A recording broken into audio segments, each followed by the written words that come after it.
রাজধানীর যাত্রাবাড়ী থেকে পুলিশের লুট হওয়া সহ 4টি আগ্নেয়াস্ত্র উদ্ধার ও 6 জনকে গ্রেফতার করেছে পুলিশ।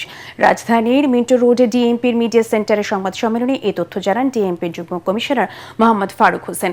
তিনি জানান, ওয়ারী এলাকার শীর্ষ সন্ত্রাসী সজল ওরফে অটো সজলের ভাই সজীব সহ 5 জনকে চট্টগ্রাম থেকে ঢাকায় আসার পথে ডেমরায় গ্রেফতার করা হয়। পরে তাদের তথ্য অনুযায়ী গ্যান্ডারিয়ায় একটি বাসায় অভিযান চালিয়ে 4টি অস্ত্র ও মাদক উদ্ধার করে পুলিশ। গত 2 মার্চ মাদকদ্রব্য নিয়ন্ত্রণ অধিদপ্তরের এক পরিদর্শককে গুলি করার ঘটনা তদন্তের অভিযান থেকে ধাপে ধাপে এ পর্যন্ত 9টি অস্ত্র উদ্ধার করা হয়েছে, যার মধ্যে 4টি 2024 সালের জুলাই গণ অভ্যুত্থানের সময় পুলিশের কাছ থেকে লুট হওয়া অস্ত্র।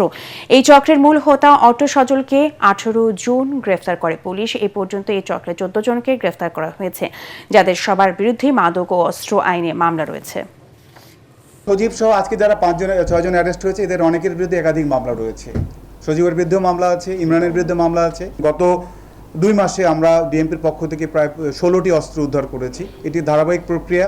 যেখানেই এ ধরনের কোনো অবৈধ অস্ত্র ব্যবহার হবে, সেটি যে কোনো কাজেই হোক না কেন, আমরা সেগুলো উদ্ধার করব এবং যদি কারো সম্পৃক্ত পাওয়া যায় আমরা তাদেরকে অ্যারেস্ট করব।